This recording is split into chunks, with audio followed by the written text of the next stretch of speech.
Hey everyone, welcome back to a new video.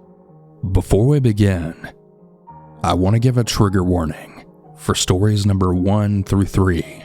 All of those stories feature sexual assault, and story number 4 is more of just an assault story. But pretty much all of these stories are incredibly dark, so you've been warned. If you have a story of your own that you might want to share, you can send it at southerncannibal.com. All that being said, let's begin. And remember to always stay hungry.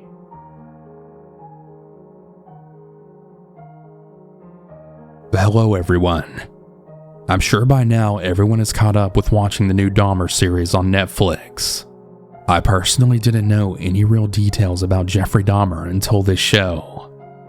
After each episode, I realized Dahmer wasn't this crazy genius serial killer, but instead, just some sick fuck that got lucky with every murder, because no one, especially the police, took any of the signs or calls serious enough to catch him for the first murders. To think that he could have been stopped early on but wasn't, due to police negligence, is something that will never sit right with me. But that's not what I'm writing about. This series reminded me about a time in my life where I unknowingly dated a literal serial psychopath. I can't go as far as to call him a murderer, because he didn't murder anybody. Successfully, that is. For protection, I'm changing names and leaving out a few details to not give away my identity. I was 22 when I met Kevin. He was older than me. I always dated men a bit older than me, but Kevin was 44 when we met. I know what you're thinking. No, he wasn't a sugar daddy ordeal. I met him through a friend whose job he frequented, and he most certainly didn't look 44. He was tall, fit, wore stylish clothes, super handsome. The whole 9 yards. He looked 36 to 38 at most, which is still a big gap, but I don't mind a gap. Anyway, she gave him my info, and he was always very kind, handsome, and vented to my friend about wanting to date after his divorce, but that he didn't know how to start. My friend gave me the heads up, and although I was annoyed, after I saw what he looked like in a photo, I wasn't upset anymore. He was sweet, had a good humor to him, and overall, had an inviting personality to him. So we arranged a date after talking for a week or two. He asked me to drive over and meet him at his house, and he'll drive me to the restaurant. I know, seems sketchy, but I figured he'd be stupid to try anything, and I have my location on, and I let a few friends know what was going on, and with who in case something were to happen. So I drove to an incredibly nice neighborhood and find his house. All I can say is wow. He then greets me and says, "Come inside. I'll pull out the car right now." I come inside and I wait on him to bring the car out of the garage and pass the truck on the driveway, and he then pulls out a supercar. I'm talking about a certain model that's gonna put you back $150,000 at least. Shocked because I wasn't expecting to be getting into that car, he notices and says, "I know it's a lot, but I never have an excuse to drive it, so I figured tonight would be a good night to bring it out." I laugh a bit, and we're off on our date. We get to the restaurant he made reservations at, and we're getting stares the second we walked in. Weird, I thought, but I guess we look like an odd couple, so I leave it be. The whole dinner he's genuinely invested in our dialogue, and he seems really interested in what I have to say. He speaks so gently, and is entirely focused and fixated on me. He's very respectful, isn't the slightest creepy or pervy, and overall, it's just great at conversation. About an hour and a half passes, and he starts to tell me about himself a bit further, and starts to open up about his ex-wife. He told me he ended his relationship just under the 8-month mark. It was a 90-day fiancé situation where he fell in love with a woman from another country that he met on a spiritual yoga retreat. and that apparently it didn't work out after he married a stranger after spending a month together on vacation. Big shocker there. Apparently she was running him out of a ton of money and was always starting fights, and just realized that they didn't really have much in common, so she ended up going back home after he had paid thousands of dollars in divorce paperwork. I didn't really know how to take that, but the honesty made me trust him a bit. The best way I could describe this man was a complete charmer, to give some perspective. So we finish up and we go back to his house for a glass of wine. Immediately going inside past the entrance, I notice cameras everywhere, in the corner of every room. Weird, but I figured it's for extra protection and security. He pours up a glass and he's basically drunk after 2 more glasses, and he knocks out on the couch right next to me. Completely confused and weirded out, I silently exit and go home, and immediately tell my friend and laugh it off, and then go to bed. I wake up to a ton of texts from Kevin, apologizing and telling me how embarrassed and shocked that happened, and that he really wants to redeem himself for falling asleep on me like that. I said it's okay, and I genuinely felt the embarrassment through the screen. We've all had those days. I know having one too many drinks and embarrassing yourself feels terrible when you're sober. Well, a day later we go on our date. Same routine. Once we finish dinner, we go back to his place to talk, away from a crowded bar.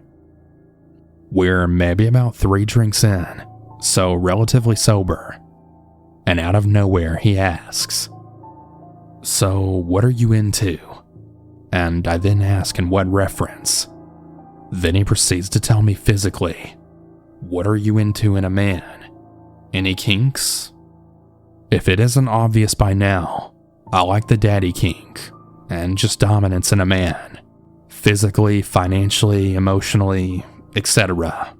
And I told him it's mostly due to my own actual daddy issues. And he then excuses himself while he goes to get something. He comes back from the kitchen and brings out a huge leather suitcase situation. Before I could even ask, he brings out chains and whips and paddles of all sort. "This is what I like," he says. My face turns a bit pink. I was not expecting that at all. Such a sweet, wholesome yogi likes whips and chains. Alright, I'm into it. It's the best of both worlds.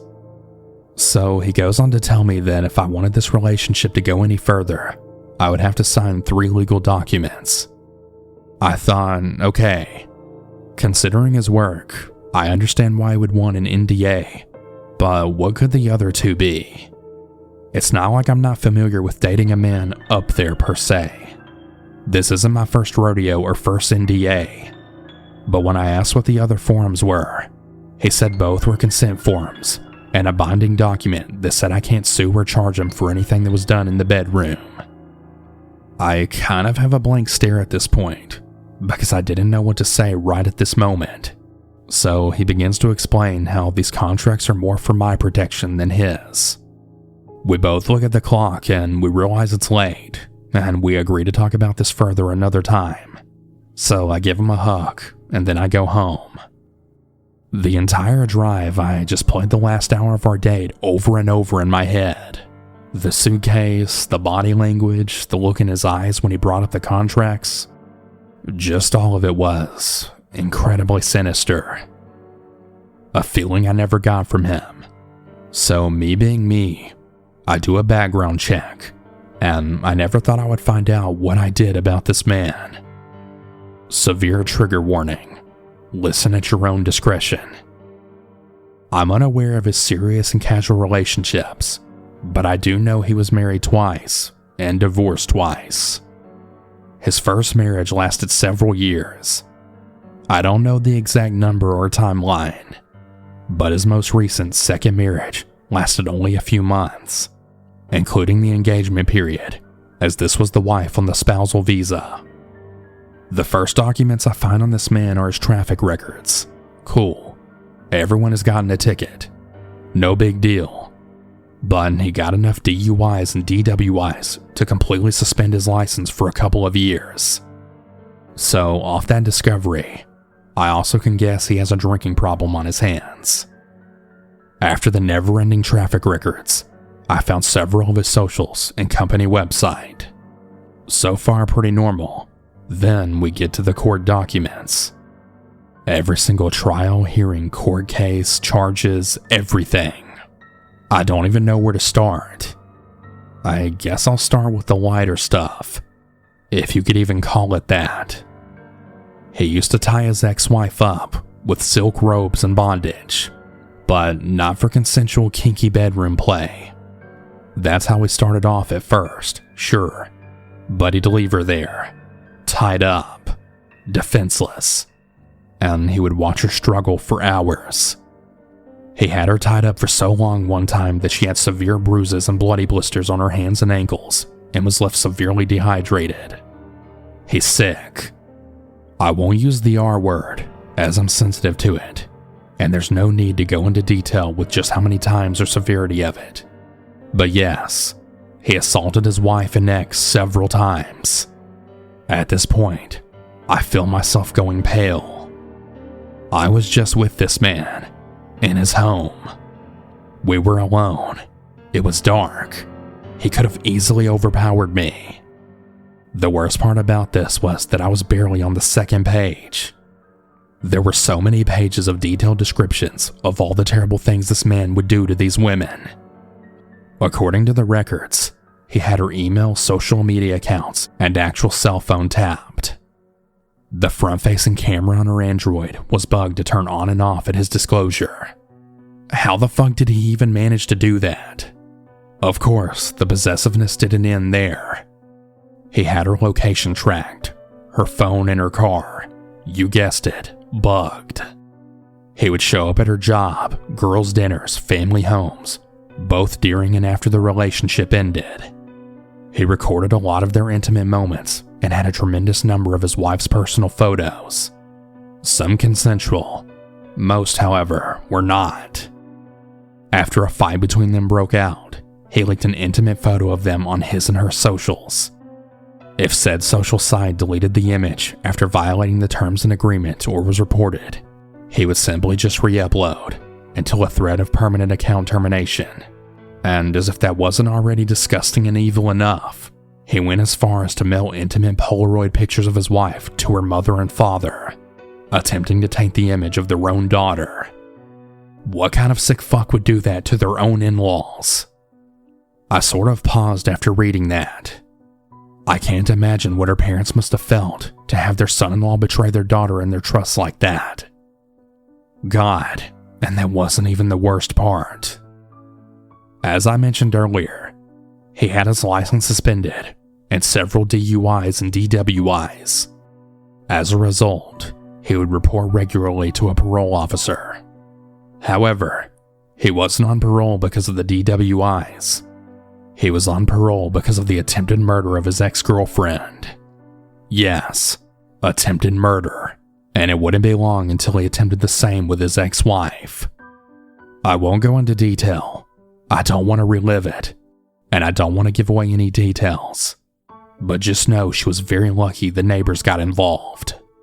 There is a restraining order and protective order against Kevin by his exes, and every member of their family. From the document alone, I don't know how they're doing honestly. I know the ex-wife went back to her home country, that his ex-wife started her life over, and the other girlfriends, I have no clue. Crazy enough, this asshole didn't serve almost any jail or prison time. I know he paid a lot in damages, and I know his lawyer wasn't cheap. He had to do a lot of community service, take several behavioral courses, and I know he served behind bars for a few months throughout the years. However, I don't think he was punished enough. I don't think he suffered enough. I don't think he ever realized the severity and impact of his actions. He permanently ruined the lives of these women, and he just got a slap on the wrist for it. He's still driving the dream car, living in the dream house, and still somehow managed to keep the dream job. And these women, God, I really hope these women are doing okay now. One thought kept repeating over and over in my head was that I was inside this man's home. I was alone. I was 3 feet away from living out the trauma of some of his exes. I thought he was charming. I thought he was wonderful. He was and still is a monster. I'm so thankful nothing happened and we didn't even share a kiss together. God was really watching over me. I'll forever be in debt for his protection from this man. After reading over the last few pages of the court documents, I'm nauseous, a little lightheaded, and pretty much speechless. I didn't know what to think, what to feel. Accepting that as my reality versus some story that I read on Reddit left me shocked. I think I'll make a part 2 to this story, as I'm getting pretty tired, and I can only handle talking about this story so much to an extent. I cut all contact with him, went ghost, and he didn't really bother me much after. But we did run into each other at the supermarket once, and I felt like I was paralyzed as we locked eyes. A monster. No crazy fictional beast or ghost or evil spirit. No, just an everyday guy that was capable of unleashing real evil onto this earth. A man so sick and demented, he perfected being a master manipulator and charmer. I pray for the safety and health of those women from his past, and I pray Kevin gets what he deserves in this life. Thank you to everyone out there listening, and be careful. You never know who the person standing in front of you is truly capable of.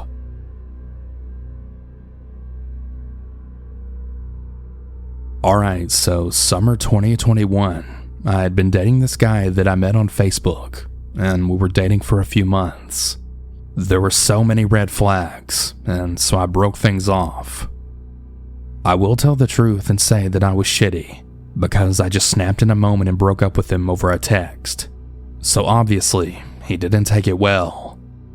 He waited until the weekend, and without even texting or calling, he showed up at my house. He said that he just wanted to talk about things, so I let him in. We argued a little bit here and there, but I guess he felt like we were going to get back together, but I knew I for sure wasn't. One of the red flags that I broke up with him over was just how pushy he was about sex.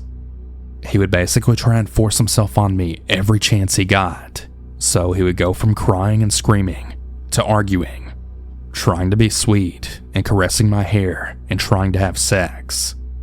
It was bizarre. I told him he needed to leave. Trying to get him out of my house went from 9 p.m. all the way until 2 a.m. He refused to leave. Now we get to the creepy parts. He sat down in my rocking chair and grabbed my waist, burying his face into my stomach, begging me not to leave. I pry myself away from him and I tell him no and to leave, and he begins punching himself repeatedly on the side of his face and head, while repeatedly yelling the word stupid. Another hour passed and I finally got him out of my house, and I immediately locked the door so that he couldn't come back in. Once he realized he was locked out, he began sobbing so loudly and creepily right outside of my door. He got in his car and he took out a razor blade and started slicing his thigh open over and over again. Then he stumbled back on my porch with blood all over his leg, telling me that if I gave him some bandages to clean up with, he will leave. I grabbed the biggest knife from my knife block, and I waited for him to go back to his car, and I flung open the door, and then I threw the stuff he wanted outside. And I slammed the locked door and armed my alarm system again, and then went and locked myself in my room. For another hour and a half, he sat on my porch sobbing creepily, until he finally left. I know I should have called the police, but he had previous run-ins with the law, and I just felt sorry, and I didn't want to get him into any more trouble. But yeah, that shit was creepy. The story contains triggers for sexual assault, EDS, and abuse. I want to start this story by saying that I've come out of the closet since this relationship, and I've started therapy. I now talk to people who have gone through these things to help them. I met this man who I will call Jay in college. Jay and I quickly became friends and soon became a couple after he had helped me with a problem that I was having in a prior relationship. Things moved very quickly, and as a dumb 18-year-old, I was so excited to have it do so. I really wanted to get married and all that. It was silly of me thinking that things would turn out well when you go from first meeting someone to then getting engaged in 2 weeks. The first few months were fine. He was kind and treated me so well that I thought I had found a Prince Charming. Unfortunately, I had found the closest thing to hell I had ever experienced. Soon, he began to subtly control everything that I did. He would suggest what clothes I should wear, what food I should eat, which was never healthy by the way, and what I should do with my free time. The first time he showed me his true colors when I was doing homework, and he insisted that I go to a club meeting with him, even though I was working on homework. He slammed my laptop shut on my fingers and told me that I should be going to the meeting with him. It really scared me, but I didn't do anything, because I am a naturally timid person where my safety is concerned. So I went to the club meeting, obviously. After that, things just got worse. It was like he had smelled blood and wanted more. When he wanted sex, we had sex even if I wasn't interested. When he wanted to eat, we ate even if I wasn't hungry. If he liked clothing, I wore it even if I hated it. It was all his way or no way. At one point when I was working, I had asked for a very specific meal to eat because I was actually in the process of trying to shed the extra pounds that his eating habits for me had put on me. He brought me something completely different, and my boss had asked him if he was trying to make me fat. He straight up said yes, because no one else would want me if I were fat. That still sticks with me today, and it even led to my binge eating disorder. After 3 years, I finally tried to break up with him. It did not go well. He tried to strangle me when he came to pick up a few things left in my home. After that, we got back together, and that one incident opened up more physical abuse and sexual assault. If I ever said no to sex, I would get hit, and it would happen anyway. I eventually learned to just act and take it.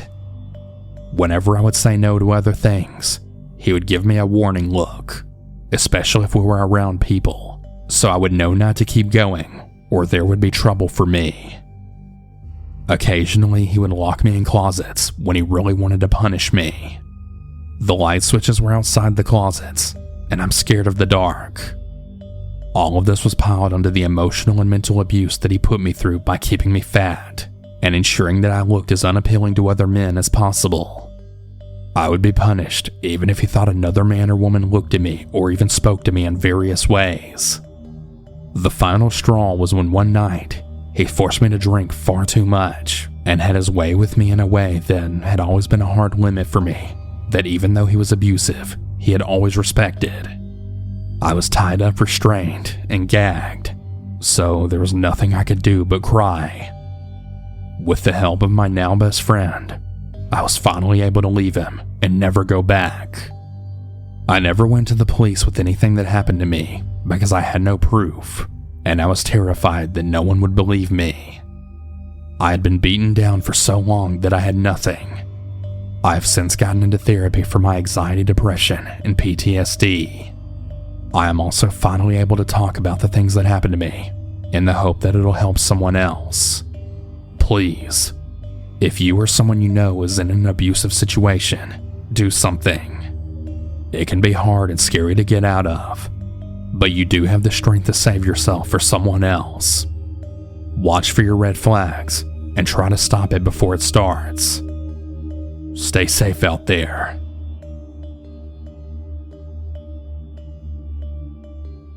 You're gonna want to buckle up for this one. I'm a female, so I'll call myself Kim. I dated a guy about 10 years ago, and I'll call him Max. We were both in our early 20s and we were only together for about 6 months. Mutual friends had warned me of his overbearing, possessive, manipulative personality, but he had never showed that side to me. Like an idiot, I didn't listen to them. There were occasions when we would go out to a club, and if anyone even looked my way, he'd bow up and grab my hand, or he'd put his arm around me, marking his territory per se. I didn't mind it since I really can't stand to be hit on by random people anyways.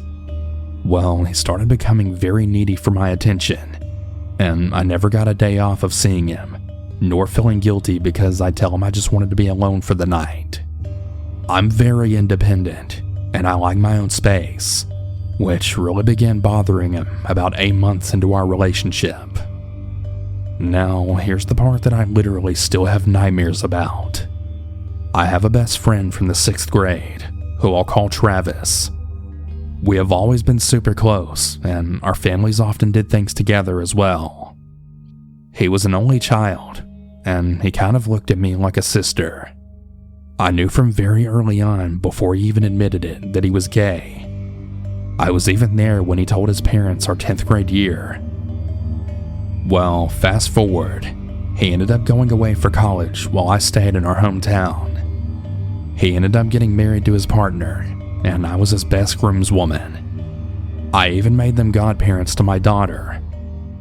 Anyways, we had a very close mutual friend that tragically passed away. By this time, I'm dating Max. I was very upset about my loss, and I nicely explained that I didn't want his company, and I didn't want to talk or text. My best friend flew out in last minute and decided to stay with me at my house because it got really late, and the next morning was the funeral service. We have always slept together, even in our high school days when both sets of our parents knew I wasn't quite his type. It was time for bed, and we crawled into mine. No big deal. I keep my room very dark, and it's in the back of my house, which was pretty large and far from the front door. I didn't bother telling Max because I was tired, and my bestie had to fly back home mere hours after the service. I don't know how much time had passed, but I could feel something stroking my face. All I can see is a bright light. Then, I hear a familiar voice then saying, "You know, I could kill you both right now, and no one would even know I was ever here." It was Max. He was holding a gun and said, "I see now why you've been avoiding me, you dumb fucking slut."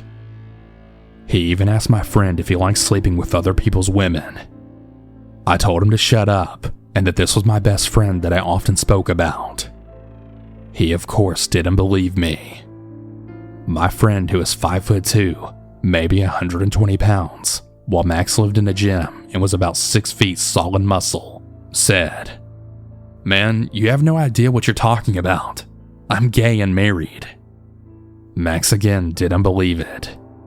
Thinking fast, I told him that if he looked at Travis' cell phone, that he'd see pics and texts between him and his husband. He walked around to where Travis was and snatched his phone off the nightstand. Of course, he finally realized we were telling the truth. He threw the phone across the room and said in a very condescending tone, "You being gay just saved both of your lives." Except he didn't say gay. He used the homophobic slur beginning with F. I told him to get the fuck out of my house, and he then came over to me.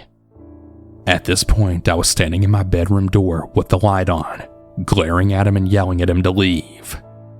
As he walked by me to leave, he kissed on my neck while holding the back of my head tightly, and he then said, "You know, it really comes in handy that my uncle is a locksmith," holding the gun towards me and pretending to shoot, only saying, "Pow," and laughed all the way out of my house. Needless to say, I got a restraining order, which he actually broke several times and was sent to jail. After it got out, he actually left me alone, and he then moved on to his next girlfriend.